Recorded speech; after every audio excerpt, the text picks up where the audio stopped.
Introduction: The Untold Code of Crusader Survival. In every history book, the Crusaders are shown as armored warriors of faith, fearless knights marching under the cross, their swords flashing in the sun, their banners fluttering above the sands of Jerusalem. But this romantic image is only the surface. Beneath it lies a raw, brutal, and often terrifying reality, that survival, not glory, was the Crusaders' true battle. Imagine this: you're a knight from France, barely 20 years old. You've sworn an oath to liberate the Holy Land. You've left your family, your land, and the only life you've ever known. You've traveled through unfamiliar lands for months, even years, facing not only enemy blades but plague, starvation, betrayal, and the wrath of nature itself.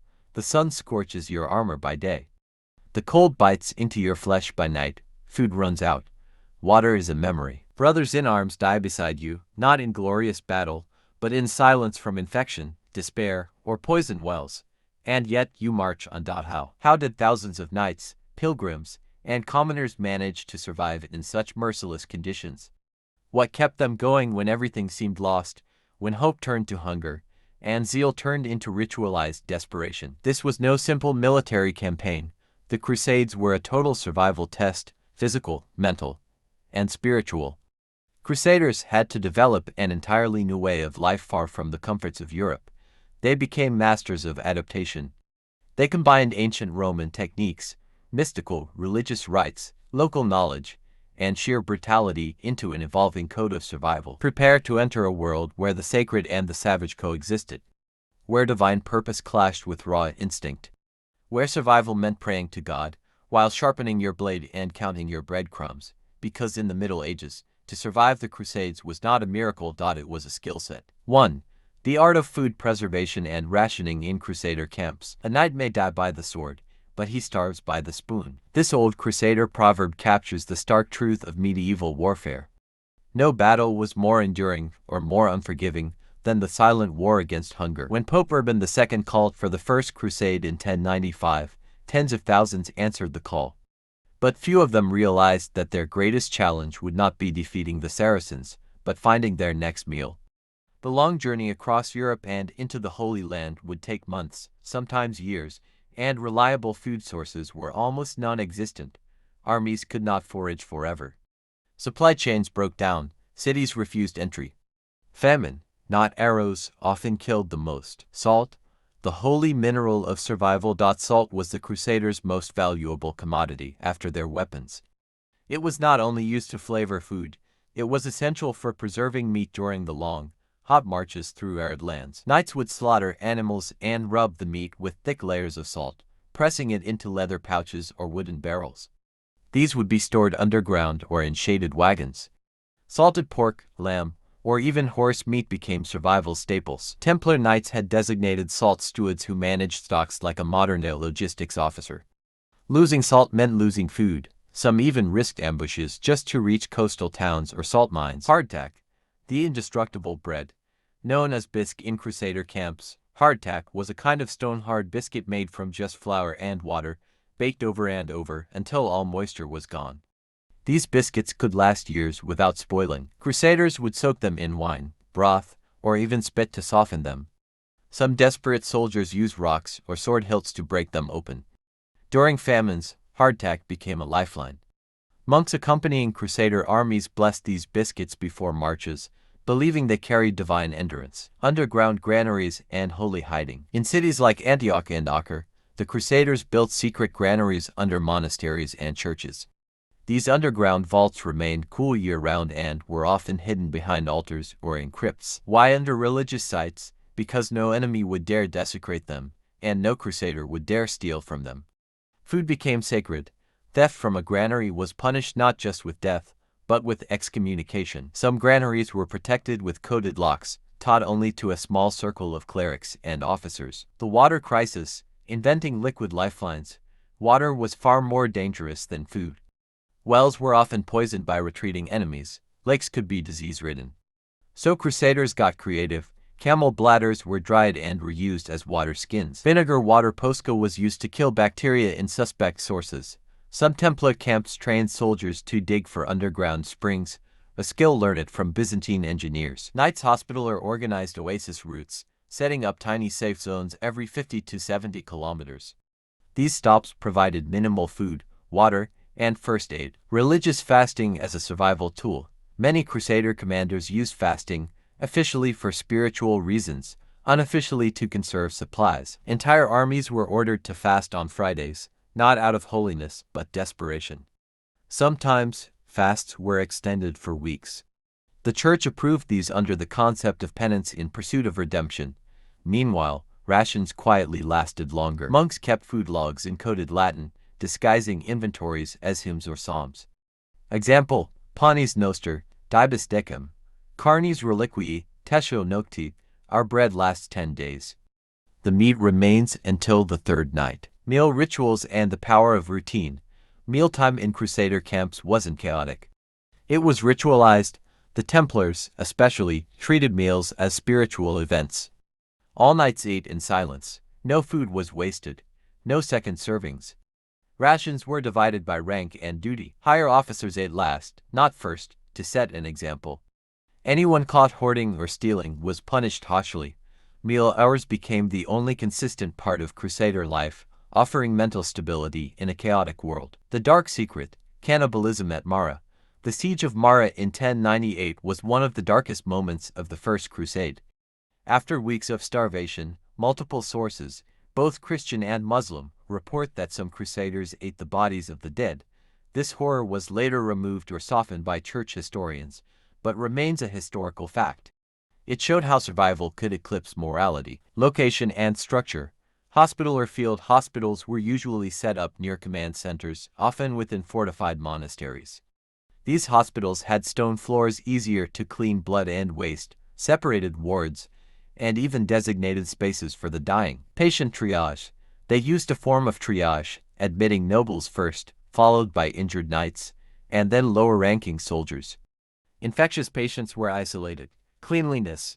Linen cloths were washed often with vinegar, and tools were occasionally boiled, not out of germ knowledge, but for ritual or odor control. Surgical procedures.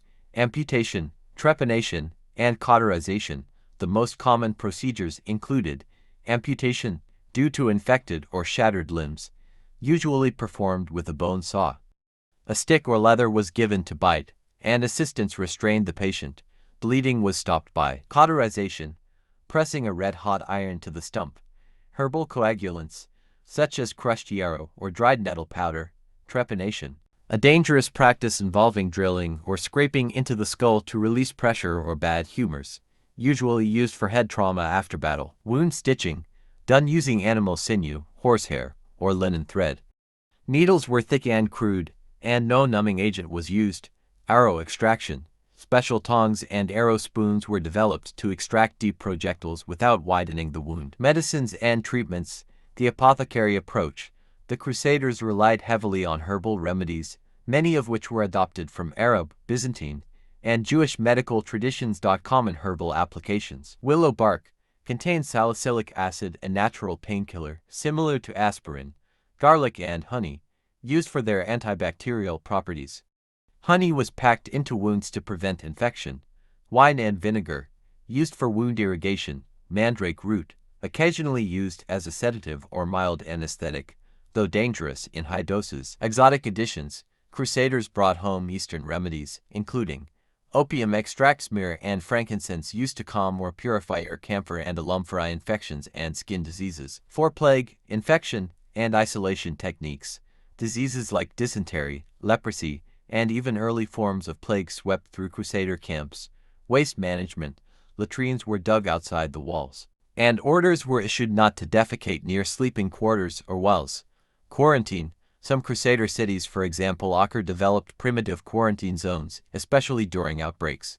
Leper houses. Orders, such as the Order of St. Lazarus, were specifically created to care for lepers. 5. Mental health and spiritual healing. The Church viewed mental disturbances as a sign of sin or demonic possession. But Crusader orders recognized the toll of war. Confession and Mass were required before and after surgery to purify the soul. Monks and chaplains accompanied surgeons and often whispered prayers during operations. Holy relics. Templars carried fragments of saints' bones or crucifix pieces, which they believed warded off infection or aided recovery. 6. Women and medical support. Though largely excluded from combat, women, especially nuns, played a significant role in medical support, prepared bandages and herbal salves, tended to wounded behind the lines. In some cases, performed minor procedures or organized field clinics. 7. Medical manuals and knowledge transfer. During the Crusades, cross-cultural medical exchange reached new levels. Crusaders translated Arabic medical texts, for example Avicenna's Canon of Medicine, into Latin. Templar libraries contained texts on Greek, Roman, and Muslim medicine, which were copied and spread throughout Europe. Surgical instruments found in Crusader camps show a blend of Western and Eastern design. 8. Survival rates and historical outcomes. Survival post-amputation, 25 to 30% in best conditions. Arrow wound recovery, 50 to 60%. Depending on location, infection mortality, as high as 70% in camps during sieges. And yet, the survival improved over time. By the 13th century, some Crusader medical practices were more advanced than those in parts of Europe. Battlefield medicine during the Crusades was brutal, unsanitary, and frightening, but it was also surprisingly systematic. While pain was inevitable, the Crusaders developed layered methods of emergency care, infection control, and spiritual healing that saved countless lives. Their willingness to learn from the cultures around them, from Arab medics to Jewish apothecaries, marked a rare moment of cooperation amid chaos. 3. Psychological warfare and superstition in the Crusades. How faith, fear, and symbols protected the Crusaders. In a world ruled by swords and religion, where the line between salvation and damnation seemed as thin as a blade's edge, psychological strength was as vital to survival as armor or food. For the Crusaders, survival did not depend solely on military tactics or logistical skill. It also depended on a set of deeply rooted beliefs, rituals, and symbols that shaped how they interpreted suffering, danger, and death itself. In the absence of modern psychology or mental health care, Crusaders turned to faith and superstition as frameworks through which they could process fear, exhaustion, trauma, and isolation. Whether consciously or not, their mental resilience was built upon a symbolic system that offered order in chaos, divine explanation in defeat, and courage in despair. Among the most critical elements of Crusader psychology was the conviction that their cause was wholly not just politically justified but divinely ordained. This belief was not simply motivational, it provided a powerful cognitive defense against fear and guilt. A Crusader who believed he was acting under divine command could endure extreme hardship, inflict violence, and accept death with a sense of purpose. The religious framing of suffering as redemptive, even glorious, allowed soldiers to reinterpret wounds, disease, or the deaths of comrades as acts of sacrifice in the name of God, not meaningless losses. This worldview was reinforced by constant exposure to symbolism and ritual. The red cross sewn onto their tunics, for instance, served as both an identifier and a psychological shield. Before major battles or sieges, Crusader commanders often orchestrated elaborate religious ceremonies, processions with relics, collective prayers, fasts, or confessions, designed to unify troops and sanctify their cause. These rituals had multiple psychological effects. They reduced individual fear by transforming it into a shared experience. They created emotional momentum, and they strengthened discipline by embedding behavior within a sacred context. Some crusading orders, especially the Knights Templar, practiced strict routines of silence, prayer, and meditation that function much like cognitive behavioral techniques. Through daily repetition, these rituals conditioned members to maintain emotional control, accept suffering without question, and suppress panic. Interestingly, the enemy's own belief system was also a factor in Crusader mental resilience. Facing a Muslim opponent who was equally devout and disciplined created a mirror effect. It intensified the Crusader's need to affirm the righteousness of his own path. Muslim tactics such as releasing horses with Quranic verses tied to their manes or launching arrows wrapped in scriptures were seen as both blasphemous and psychologically threatening. Moreover, fear-based myths and stories were propagated deliberately within Crusader camps.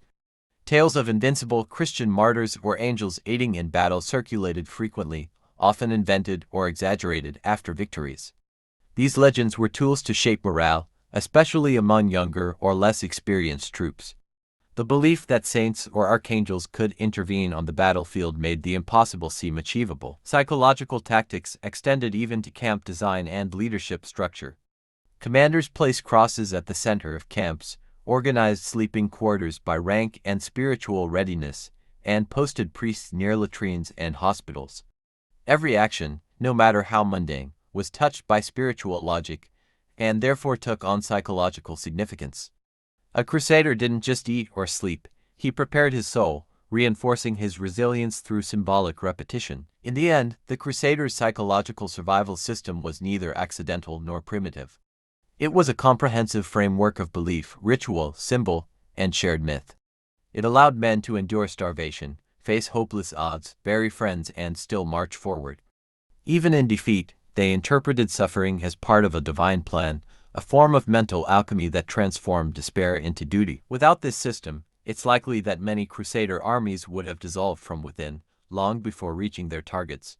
It wasn't just the sword or shield that sustained them, it was the invisible armor of belief. The Crusaders' code, survival beyond the sword. Despite the violence and chaos that defined the Crusades, not all survival came from brute force. In fact, the most effective crusaders knew something deeper, something that whispered beneath the clashing steel and religious zeal, the Crusaders' Code. This unwritten code was a blend of psychological discipline, secret knowledge, and unbreakable routines that helped knights and soldiers live through years of brutal campaigns. These warriors followed daily rituals not just for combat readiness, but for mental resilience. Before battle, they often prayed in solitude, fasted, or meditated in silence, not just to cleanse their soul, but to tame fear. Commanders chose fighters not only for skill but for their mental durability. Panic and impulsiveness were death sentences in the Holy Land. They rotated shifts guarding the camp, assigning scouts to higher ground while others patrolled the surrounding forest. They avoided water at dawn or dusk, knowing ambushes were likeliest in those quiet transitions. Fires were kept small and dug low to avoid detection. Horses were fed last not out of cruelty, but because if a man could not ride, the horse was useless. In enemy territory, knowledge was power. Some carried coded maps, inscriptions hidden within prayer books or embroidered into cloaks. Trusted monks and scribes created invisible ink texts that revealed local water sources, safe paths, or trap-laden terrain. A single misplaced parchment could mean annihilation for an entire regiment.